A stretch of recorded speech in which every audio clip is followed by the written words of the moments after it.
Muito bem, estou recebendo aqui nos estúdios do Ronda 23 a doutora Denise Morelli, que é psicóloga forense. Uma profissional fantástica, com um currículo extenso, trabalhou inclusive no caso do maníaco do parque e vai estar ministrando uma palestra amanhã sobre transtornos de conduta. Nós vamos tratar sobre temas importantes referentes a esse assunto, mas também vamos falar sobre um tema que muito pouco é discutido na grande mídia.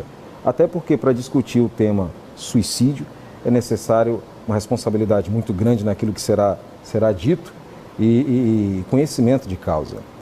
Inclusive, o suicídio é a terceira maior causa de morte entre os adolescentes. Exatamente. Por quê, doutora?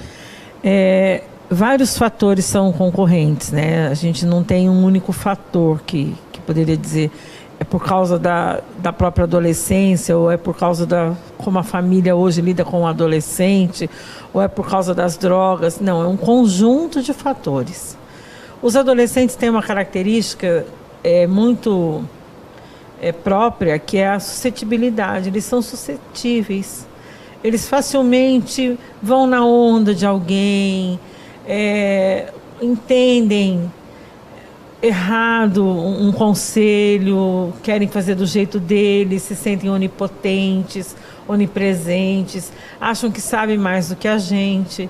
E a gente tem que ensinar isso com tranquilidade. Sempre foi assim? Sempre foi assim. Essa é uma característica do adolescente. A gente sabe, quando a gente é adolescente, que a gente pode ser qualquer coisa que a gente quiser. A gente não tem essa sensação? Lembra disso? Verdade. Eu posso ser qualquer coisa que eu quiser. Qualquer coisa que eu for fazer, eu vou fazer sucesso. Então, essa característica faz com que ele seja suscetível. E, às vezes, uma má companhia, você associa a isso brigas dentro de casa, dificuldades escolares, desejo de obter.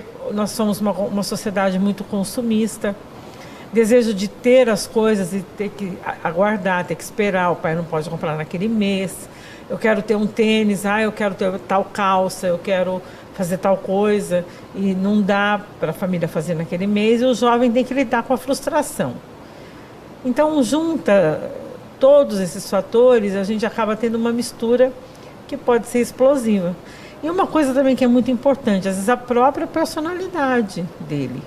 Ele tem uma personalidade depressiva, ele não lida muito bem com as frustrações, com as negativas da vida, e também tem, às vezes, uma forma, assim, uma forma de agir na vida, como se estivesse sempre esperando a derrota, um lado pessimista, né, que tem dificuldade em encontrar, em conquistar, que é tudo fácil, que é uma característica da juventude de hoje, né?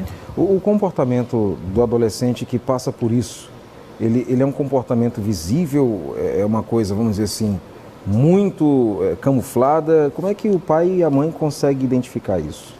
Então, o suicida, né, a pessoa que tem uma ideia suicida, essa pessoa sempre vai ter comportamentos que nós podemos identificar. Um exemplo que eu acho que é o melhor de todos é a alteração no comportamento escolar. A escola é o ponto nevrálgico da criança. Qualquer alteração, você vê, nasce um irmãozinho, é lá na escola que ele apresenta agressividade, dificuldades. Os pais se separam, ele apresenta problemas escolares. Então, a escola é um termômetro muito importante para nós. E a nossa própria observação, por exemplo, não fazia xixi na cama mais, voltou a fazer. Voltou a chupar o dedo, são sinais de regressão. Está passando por alguma coisa que ele não está sabendo lidar. Então, como ele não sabe como lidar com aquilo, ele quer voltar a ser aquele bebezinho protegido que alguém resolvia para ele. Então, isso é um sinal de alerta para os pais. Então, dificuldades escolares, comportamentos infantilizados que já deveriam estar superados, alterações na agressividade, né? Ou a coisa de ficar no quarto. A gente pensa que porque o filho está trancado no quarto, ele está seguro. Não, eu estou tranquilo porque eu estou dentro da minha casa, meu filho está dentro do quarto. Às vezes preso a uma tecnologia, a um videogame, a um celular. Pois é, às vezes preso a uma tecnologia que está abrindo um mundo para ele. E muitas vezes um mundo que não é uma coisa boa, é uma coisa ruim. Como é que o pai vai poder cuidar disso sem sufocar o filho? Tem que ficar em cima, proibir? O que tem que fazer nessa hora? Primeira coisa, o computador tem que estar num lugar público, na sala. Nada de computador no quarto. É uma das principais causas das crianças que cometem suicídio ou que tentam, crianças e adolescentes. É ter o computador no quarto, que ele pode fazer a pesquisa de como se matar, recebe inclusive incentivo de grupos, de pessoas que fazem jogos, como todo mundo conheceu o jogo da baleia azul. Então o computador a gente indica que ele deve estar na sala e não no quarto. O celular tem uma idade, assim, eu não acho que uma criança de 6 anos precisa ter celular. Ah, mas ele leva para a escola para eu falar com ele. Parece que a gente não tinha celular, não me lembro. A gente tinha celular quando a gente era criança? Não tinha. E aí entra também a questão, por exemplo, dos pais ter um elo de ligação com professores, com a direção da escola. Sim, precisa ser essa ligação tão... Ah, mas é que ele me telefona para eu buscar. Gente, isso funcionava antes, sem o celular. Verdade. Não é necessário.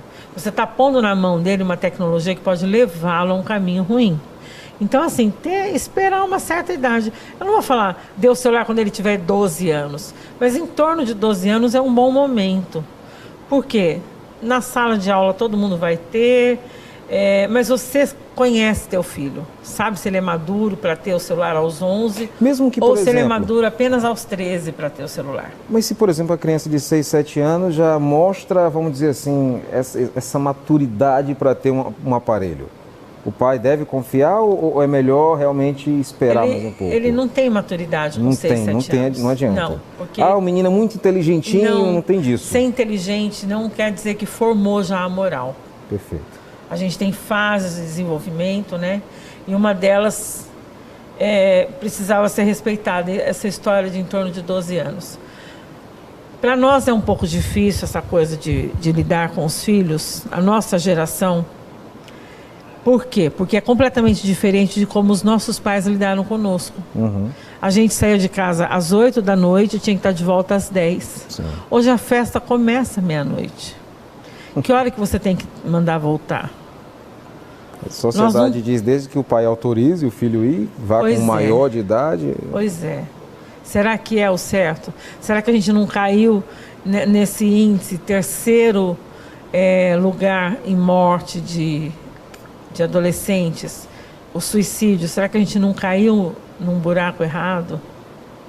Será que nós não temos que repensar nossas práticas enquanto pai, mãe, educador? Para a gente concluir, por que é tão difícil hoje na mídia falar de suicídio? Por que é tão difícil? Primeiro porque é tabu, né? As pessoas se envergonham de ter alguém na família que cometeu suicídio. Porque dá sempre a impressão de que você foi fraco, os pais se sentem muito culpados. Porque quando a gente fala assim, o filho ele dá sinais de que ele tem ideia suicida, que ele está planejando... Porque o suicídio ele passa por etapas. Tem a ideia, tem o planejamento, tem a pesquisa, tem a tentativa, aí que tem o suicídio.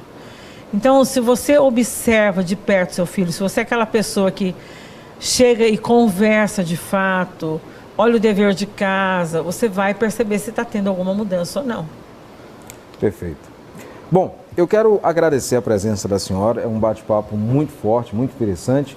30 segundinhos para a senhora falar como será a palestra que será realizada pela senhora amanhã lá na Faculdade Uninasal. O telefone 8154-1094, 8154-1094, para você que quiser participar dessa palestra com a doutora Denise Morelli. 30 segundinhos. E a gente quer inclusive agradecer a professora Ana Luísa, que está nos recepcionando lá, que é a coordenadora do curso de psicologia, está nos recepcionando lá na Uninasal. Amanhã o curso é sobre transtorno de conduta, e o transtorno de conduta ele tem várias coisas, por exemplo, furtos, a mentira, fuga de casa, desobediência, agressividade. Outras formas de transtorno de conduta, como o transtorno opositor desafiador, aquele que desafia a sua autoridade. Não vou, você não é minha mãe, não faço, você não manda em mim. Né? E também a psicopatia infantil e juvenil. Vamos tratar desses 3 assuntos. Perfeito. Conversei com a doutora Denise Morelli, psicóloga forense, que vai estar amanhã na Faculdade Uninassal, realizando uma palestra extraordinária. Ligue agora 8154-1094 para maiores informações. Vem aí o Jornal da Guará com Mariana Dias. Escorregou na curva, estrago nervoso. Tchau!